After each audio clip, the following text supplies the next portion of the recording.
So next is open space and the public realm. So jurisdiction around the world will require different open space prescriptions. Now why this open space required? This some open space in the city areas required for some activities and for some recreational activities basically. So plan should show the location of open spaces including function, size and scale. So there may be different open spaces. Some open spaces is required as a playground, some as a park, some for different activities like meetings and other things. So uh, all these open spaces should be categorized according to this. However, both qualitative and quantitative measure as well as the ratio of active and passive use should be taken into account in the design and layout. So next is biodiversity. So the plan should show the location of significant biodiversity values as well as whether and how these are to be incorporated in the development of the site. Now biodiversity and environmental factors should also be planned for at the beginning of the regeneration projects in order to protect, enhance, manage and strike a balance between development uses and flora and fauna sustainability.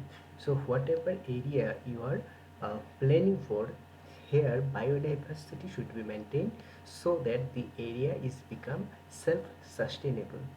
Okay, then integrated water management and utilities.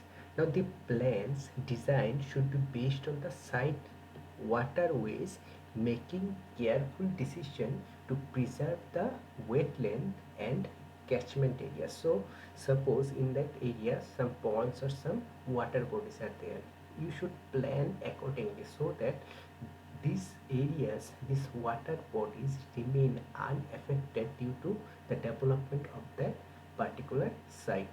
Okay. At the same time, there is need to protect the waterfront from being fully privatized and to preserve the public use of the waterways.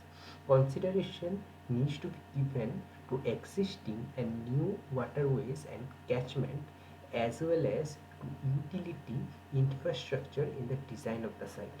So this will help to ensure the supply of water, electricity, gas, sewage and telecommunication infrastructure to all site nodes. The transportation is always important factor for the master planner. So the plan should show the hierarchy of streets, pedestrians and cycle paths. So there should be different paths for the cyclist, for the pedestrians. Okay, and public transportation should be given priorities. It should also outline how arterial roads, collector roads and local access streets will be designed to cater to multiple transport modes.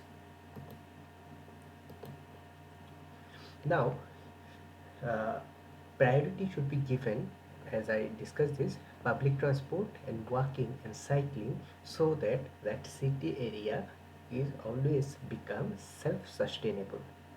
Okay, so next we will discuss highway classification.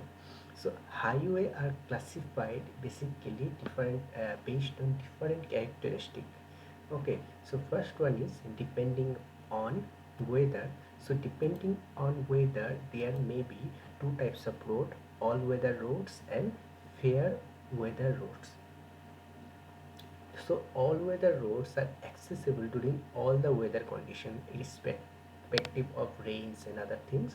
But fair weather road, this type of road remain inaccessible for a particular period of time during the year, for example for monsoon season. Okay, next one is depending on the type of the carriageway. Okay, type of the carriageway means that the blacktop portion on which the vehicles are moving.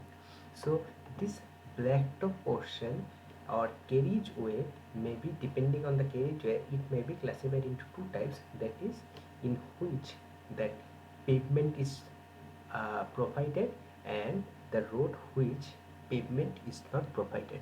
So first category is called paved roads and second category is called unpaved roads.